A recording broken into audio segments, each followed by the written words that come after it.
এই 10 দিনের মধ্যে পৃথিবীর সর্বশ্রেষ্ঠ দিন হচ্ছে ইয়াউম আরাফা, আরাফার দিন। রাসূলুল্লাহ সাল্লাল্লাহু আলাইহি ওয়াসাল্লাম বলেন, সিয়ামু ইয়াউমে আরাফা, আরাফার মাঠের ফজিলত, আরাফার মাঠে অবস্থানকারী হাজিদের বিষয় সেটা তো বাদ। আরাফার এই দিনের ফজিলতটা এত বেশি যে এই ফজিলতটা আরাফার যারা হজে যায়নি তারাও সংগ্রহ করতে পারবে। শুধু তাদের ফজিলতটা আমরা শুনি, হজে যারা গেছে তাদের তো বিষয় বাদই দিলাম। সিয়ামু ইয়াউমে আরাফা আহতাসিবু আলাল্লাহ আন ইউকাফিরা আস-সানাতাল্লাতী ক্বাবলাহু ওয়াস-সানাতাল্লাতী বা'দাহু। আরাফার দিন আল্লাহর নিকট এত প্রিয় যে কেউ যদি আরাফার দিন একটা সিয়াম পালন করে তাহলে আল্লাহ সুবহানাহু ওয়া তাআলা তার অতীতের এবং ভবিষ্যতের 2 বছরের গুনাহ ক্ষমা করে দিবেন। অতীতের 1 বছর, ভবিষ্যতের 1 বছর। এত বড় ফজিলত আর কোনো সিয়ামের ক্ষেত্রে রাখা নাই যে একসাথে অতীতের 1 বছর এবং সামনের 1 বছর ক্ষমা হয়ে যাবে।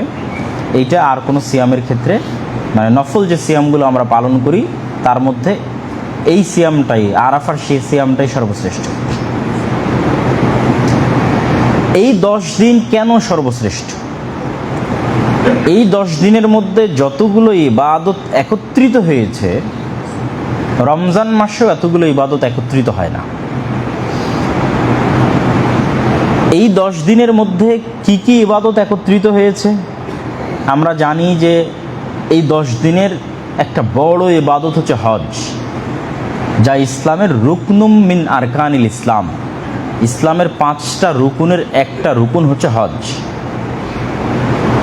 তো হজের গুরুত্ব, তাৎপর্য আমাদের তুলে ধরার আজকের বক্তব্যে প্রয়োজন নাই। আমরা সবাই জানি যে কেউ যদি কবুল হজ করার তৌফিক পায় তাহলে সে মায়ের পেট থেকে জন্ম নেওয়া সন্তানের মতো পবিত্র হয়ে যায়।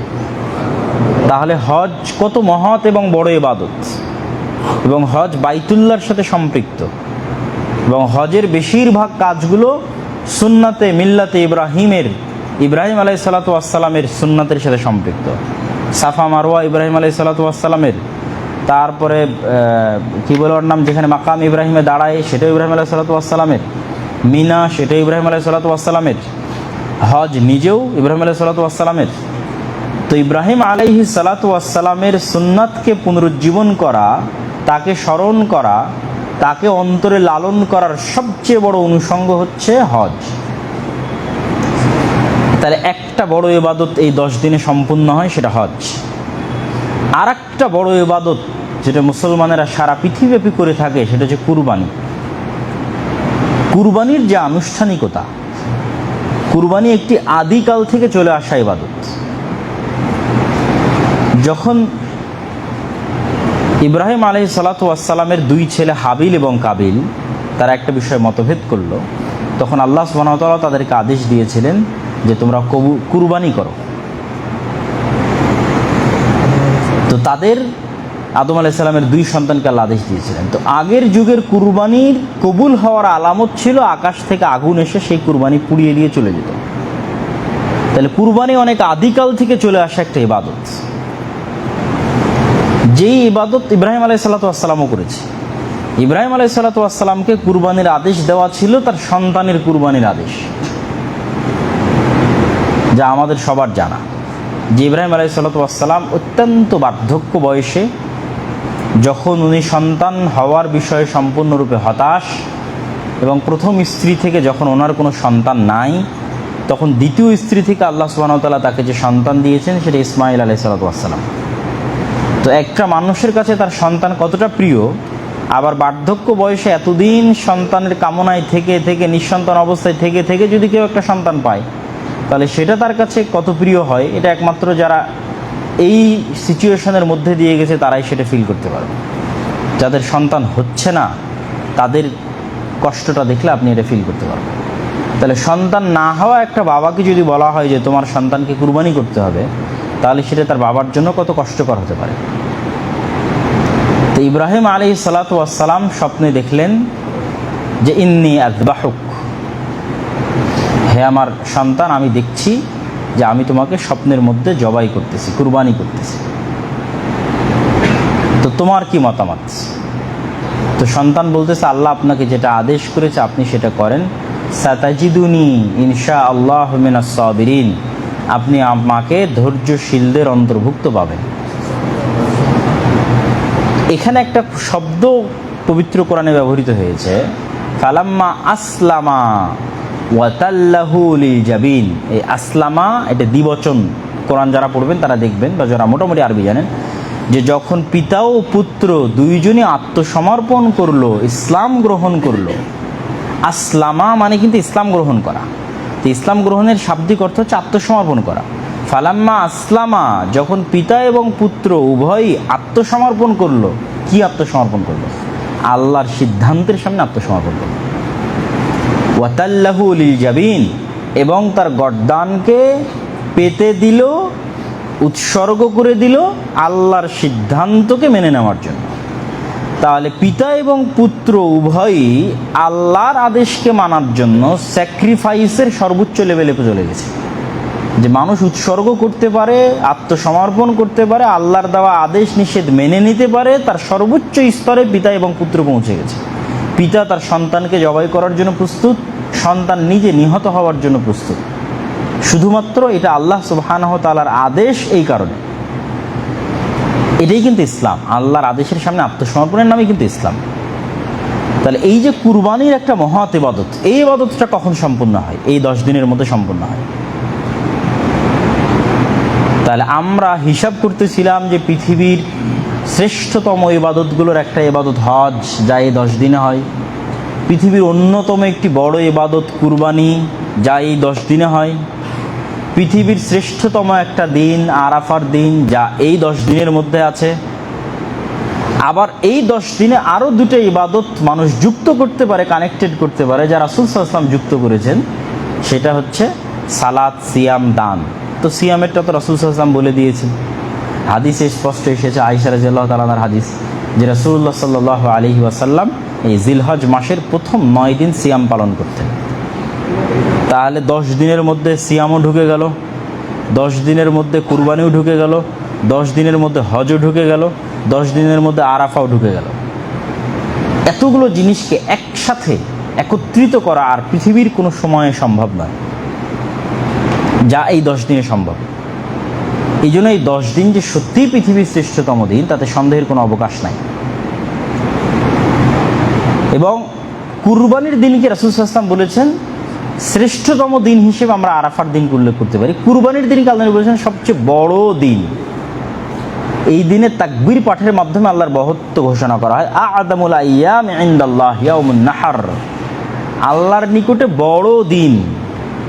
এই দিন হজের সবচেয়ে কঠিন কঠিন কাজগুলো এই দিনে সম্পূর্ণ হয়। এই দিনে হাজিদের উপর যেই পরিমাণ কষ্ট এবং পরিশ্রম যায়, তা কল্পনার বাইরে। তো এই দিনে হাজিরা যে একত্রিত একসাথে অনেকগুলো ইবাদত করে, তাওয়াফ থেকে শুরু করে, মিনায় জামরা নিক্ষেপ করা থেকে শুরু করে, মুজদালিফা থেকে বের হয়ে কুরবানি থেকে শুরু করে, একসাথে অনেকগুলো কাজ তাদেরকে একদিনে করতে হয়। কুরবানির যে দিনটা আমরা কুরবানি পালন করি, এটাকে রাসূল সাল্লাল্লাহু আলাইহি ওয়াসাল্লাম বলছে আ'যামু আইয়ামিদ দুনিয়া, পৃথিবীর সবচেয়ে মহৎ এবং মহান দিনগুলোর একটা দিন হচ্ছে এই দিন। এবার এই দিনগুলোতে আমরা কি করতে পারি? রাসূলুল্লাহ সাল্লাল্লাহু আলাইহি ওয়াসাল্লাম কি করার বিষয়ে আমাদেরকে আদেশ দিয়েছেন, বা কি করার বিষয়ে তিনি আমাদের বলেছেন।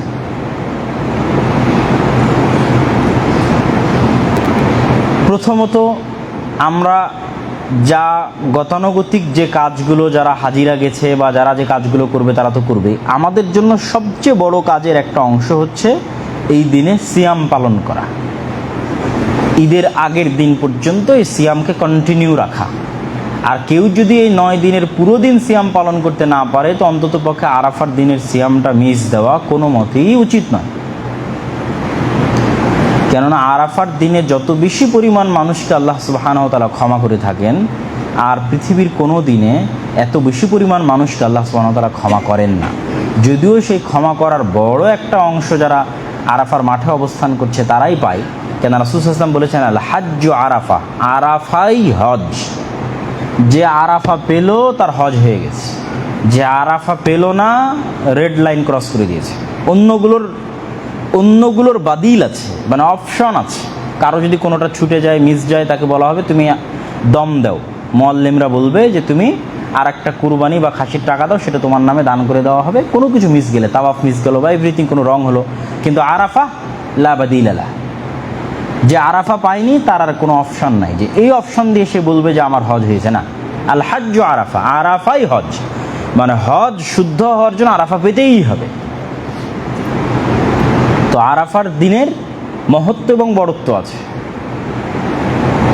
এবং আরাফার দিনে আলাদা খুতবা আছে। যেমন জুমার দিনের আলাদা খুতবা থাকে, সেরকম আরাফার দিনের আলাদা খুতবা আছে। আরাফার দিনে আল্লাহ সুবহানাহু ওয়া তাআলা সবচেয়ে বেশি মানুষকে ক্ষমা করে থাকে। তাহলে আমরা কি করতে পারি? আমরা 1 নাম্বার যে কাজটা করতে পারি সেটা হচ্ছে সিয়াম পালন করা। 2,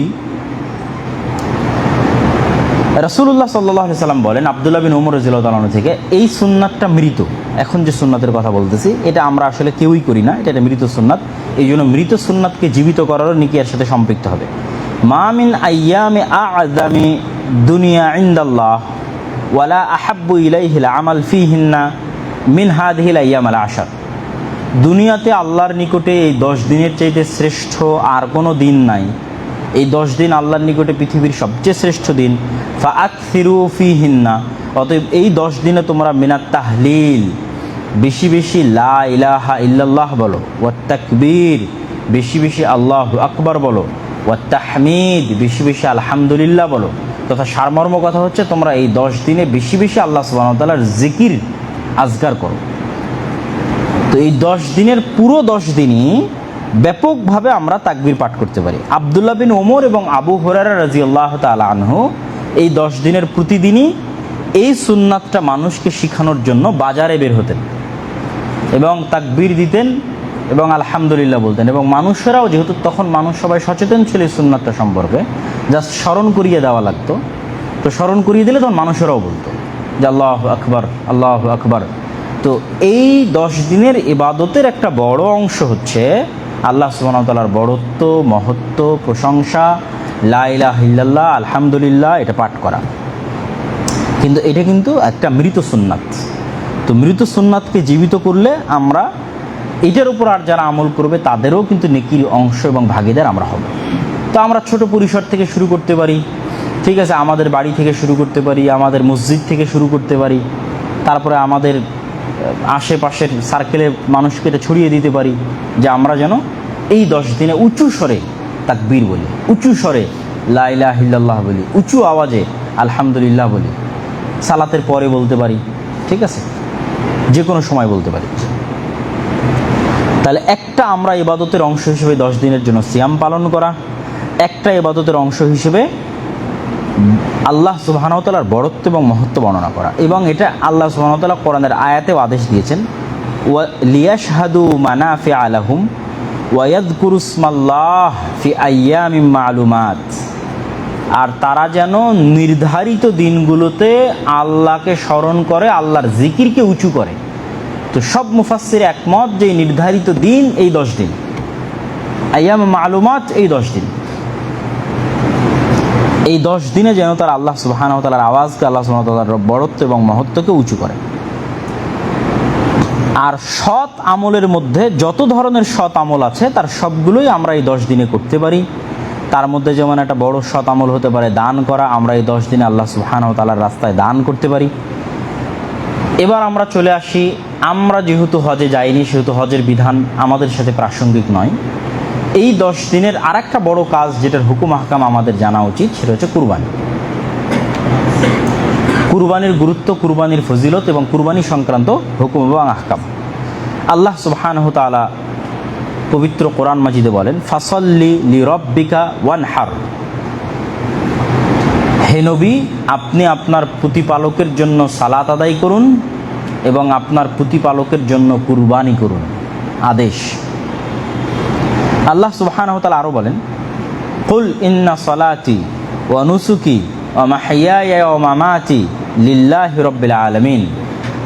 হে নবী, আপনি বলে দিন, আমার সালাত, আমার কুরবানি, আমার জীবন, আমার মৃত্যু শুধুমাত্র আল্লাহ সুবহানাহু ওয়া তাআলার জন্যই উৎসর্গীকৃত। তাহলে এখানে যা যা জিনিসগুলোকে গণনা করা হয়েছে সেই গণনার মধ্যে 1 নম্বরে রাখা আছে সালাত, 2 নম্বরে রাখা আছে কুরবানি। কুল ইন্না সলাতি ওয়া নুসুকি, আমাদের সালাত এবং আমাদের কুরবানি। তো সালাত এবং কুরবানি এই দুটাকে একত্রিত করা হয়েছে এই আয়াতের মধ্যে, যে এটা শুধুমাত্র আল্লাহ সুবহানাহু ওয়া তাআলার জন্য। আর এক আয়াতে আল্লাহ সুবহানাহু ওয়া তাআলা বলেন, ওয়ালিকুল্লি উম্মাতিন জাআলনা মানসাকান লিয়াযকুরু ইসমাল্লাহি আলাইহি, প্রত্যেক উম্মতের জন্য আমি কুরবানির ব্যবস্থা করে দিয়েছি। যেটা আমরা আগেই শুরুতে বলেছি যে কুরবানি হিস্ট্রিক্যালি একদম আদম আলাইহিস সালাতু ওয়াস সালাম থেকে নিয়ে শুরু করে উম্মতে মুহাম্মাদি পর্যন্ত কন্টিনিউ আছে। প্রত্যেক উম্মতের জন্য কুরবানি ছিল, ধরন ভিন্ন হতে পারে, সিস্টেম হুকুম হাকাম ভিন্ন হতে পারে, কুরবানি ছিল। তো আল্লাহ বলছেন ওয়ালিকুল্লি উম্মাতিন জাআলনা মানসাকা, প্রত্যেক উম্মতের জন্য আমরা কুরবানি নির্ধারণ করে দিয়েছি, যেন লিয়াযকুরু ইসমাল্লাহ, তারা আল্লাহকে স্মরণ করতে পারে, আলা মা রাযাকাহুম মিন বাহিমাতিল আনআম, আল্লাহ তাদেরকে চতুষ্পদ জন্তু খাওয়ার যে নিয়ামত দান করেছেন সেই নিয়ামতের যেন শুকরিয়া আদায় করতে পারে। ফাইলাহুকুম ইলাহু ওয়াহিদ, তাদের ইলাহ তোমাদের ইলাহ একজনই, ফালাহু আসলিমু, অতএব তোমরা সেই ইলাহের সামনে আত্মসমর্পণ করো। তাহলে এই আয়াতে কিন্তু আল্লাহ সুবহানাহু ওয়া তাআলা স্পষ্ট করে দিলেন যে প্রত্যেক উম্মতের জন্য কুরবানি নির্ধারিত ছিল।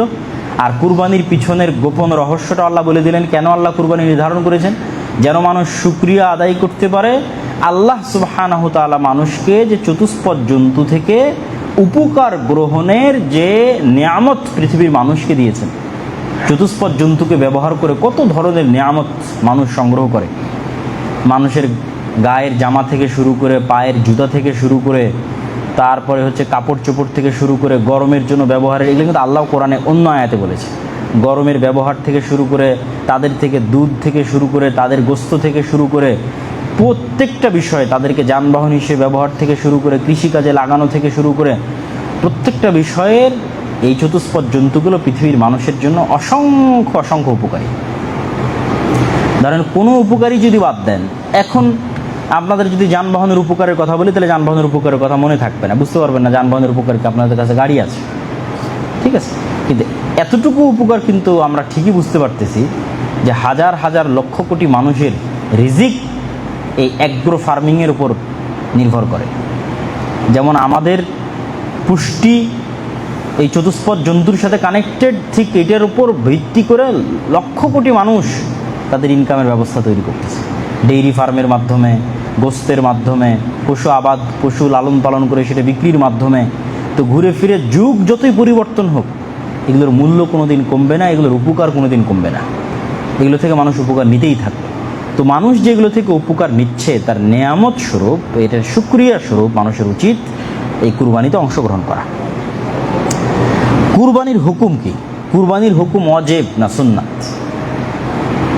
আবু হানিফা রাহিমাহুল্লাহ, ইবনে তাইমিয়া রাহিমাহুল্লাহ সহ একদল আলেমের মতে কুরবানি ওয়াজিব, আর অধিকাংশ আলেম ওলামার মতে কুরবানি সুন্নাত। কেন, কিছু কিছু ক্ষেত্রে সাহাবীরাও কুরবানি ছেড়েছেন সক্ষমতা থাকা সত্ত্বেও, এটার প্রমাণ পাওয়া যায়। তবে রাসূলুল্লাহ সাল্লাল্লাহু আলাইহি ওয়াসাল্লামের পক্ষ থেকে হাদিস এমনও আছে যে তোমাদের মধ্যে যে ব্যক্তি কুরবানি করলো না, মান ওয়াজাদা সাআতান ফালাম ইউদহি ফালা ইয়াকরাবান্না মুসাল্লানা, তোমাদের মধ্যে যে ব্যক্তির কুরবানি করার সক্ষমতা থাকার পরেও কুরবানি করলো না, সে যেন আমাদের ঈদগাহে না আসে। তো এটা আসা নিষিদ্ধ বিষয়টা এমন না, কিন্তু এটার গুরুত্বটা বোঝানো হচ্ছে উদ্দেশ্য, যে এইটা সক্ষমতা থাকার পরও কুরবানি না করাটা এমন যে সে যেন আসলে আর ঈদুল আজহাই পালন করলো না, তাহলে আর ঈদের সালাতে এসে তার কী লাভ? তো বিষয়টা এরকম। এবং রাসূল সাল্লাল্লাহু আলাইহি ওয়াসাল্লাম এমনও বলেছে যে কেউ যদি সালাতের আগে কুরবানি করে থাকে, তাহলে সে যেন, তার কুরবানি হয়নি, তার কুরবানি বাতিল, সে যেন সালাতের পরে নতুন করে কুরবানি করে। এবং কুরবানির ক্ষেত্রে আমরা তো একটা আয়াত আগেও পড়েছি, আর রাসূলুল্লাহ সাল্লাল্লাহু আলাইহি ওয়াসাল্লাম নিজে সবসময় কুরবানি করার চেষ্টা করতেন, তার নিজের পক্ষ থেকে, তার পরিবারের পক্ষ থেকে। এবং হাদিসে স্পষ্টভাবে তিনি বলেছেন যে প্রত্যেক পরিবারের, আমার উম্মতের প্রত্যেক পরিবারের পক্ষ থেকে একটা করে কুরবানি। এবং তিনি তার পরিবারের পক্ষ থেকে 70-এর অধিকও কুরবানি করেছেন, একবারে এক বছরে 70-এর অধিক কুরবানি, যেটা বিদায় হজ্জের সময় রাসূলুল্লাহ সাল্লাল্লাহু আলাইহি ওয়াসাল্লাম। তো সক্ষমতা থাকলে একাধিক কুরবানিও করা যায়, আর সক্ষমতা যতক্ষণ আছে ততক্ষণ অন্তত একটা কুরবানি করা মানুষের জন্য অবশ্যই উচিত। কুরবানির ক্ষেত্রে শর্ত বলতে রাসূলুল্লাহ সাল্লাল্লাহু আলাইহি ওয়াসাল্লামের হাদিসের আলোকে আমরা যদি বলি, তাহলে সারমর্ম যদি বলি, তাহলে চোখের দিক থেকে আল্লাহর জন্য, আল্লাহর সন্তুষ্টির জন্য যে জিনিসটা আমরা কুরবানি করতেছি, সেটা স্বাভাবিকভাবেই সুন্দর, স্বাস্থ্যসম্মত, ভালো জিনিস হওয়া উচিত। দানের ক্ষেত্রে আল্লাহ সবসময় বলেছে যে তোমরা তোমাদের শ্রেষ্ঠ প্রিয় জিনিসটা আল্লাহর রাস্তায় দান করো।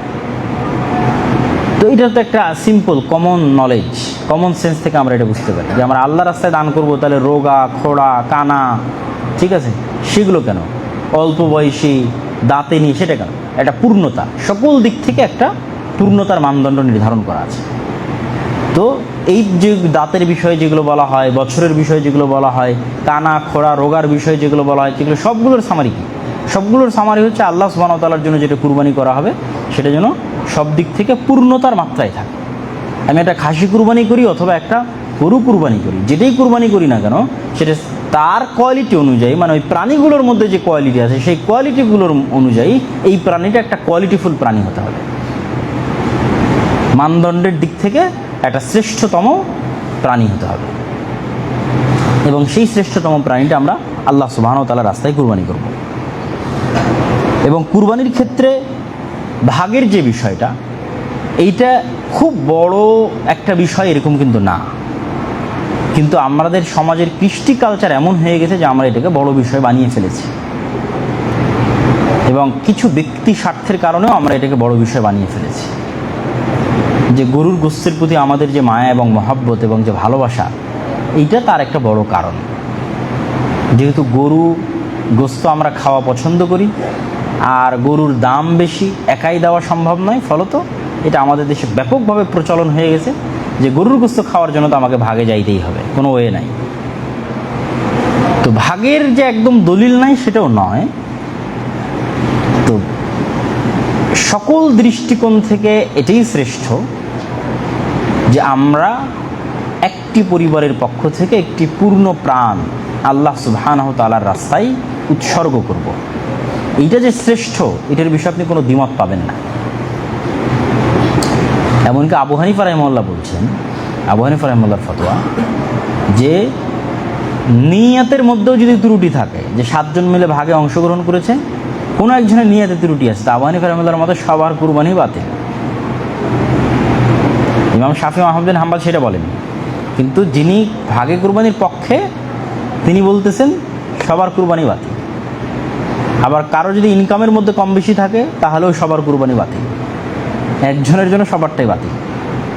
কেননা ইমাম আবু হানিফা রাহিমাহুল্লাহ বলেছেন যে কুরবানির ক্ষেত্রে আল আসল হচ্ছে একটা পূর্ণ নাফস আল্লাহ সুবহানাহু ওয়া তাআলার রাস্তায় উৎসর্গ করা, একটা পূর্ণ জান আল্লাহ সুবহানাহু ওয়া তাআলার রাস্তায় উৎসর্গ করা।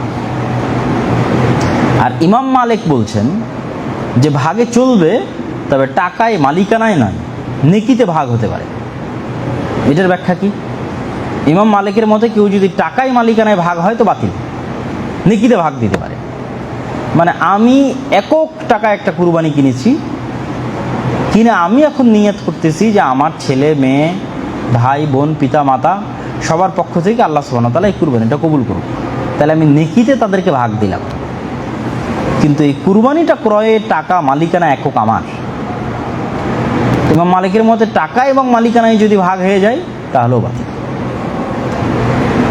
তো রাসূল সাল্লাল্লাহু আলাইহি সাল্লামের যে হাদিসটি দলিল হিসেবে পেশ করা হয়, সেটি অত্যন্ত বিশুদ্ধ এবং সহিহ হাদিস। এক সফরে রাসূলুল্লাহ সাল্লাল্লাহু আলাইহি সাল্লাম সাহাবীদের বলছিলেন যে তোমরা উটে 10 জন করে এবং গরুতে 7 জন করে অংশগ্রহণ করো। সুতরাং অংশগ্রহণ অবশ্যই করা যায়, তবে কারো যদি সম্ভব হয় যে সে তার পুরো পরিবারের পক্ষ থেকে একটা পূর্ণ কুরবানি দিবে, তাহলে এটাই সবচেয়ে উত্তম, এটাই বেস্ট। এবং এই কালচারটাই আমাদেরকে গ্রো করতে হবে, এই কালচারটাই আমাদেরকে ডেভেলপ করতে হবে। আপনি এখনও সৌদি আরব সহ বিভিন্ন দেশে গেলে দেখবেন যে সবাই নিজ নিজ কুরবানি একক। কেননা আপনি ইবাদতের ক্ষেত্রে কেন আরেকজনকে শেয়ার দিবেন, ইবাদতের ক্ষেত্রে কেন আপনি আরেকজনের সাথে শেয়ার করবেন?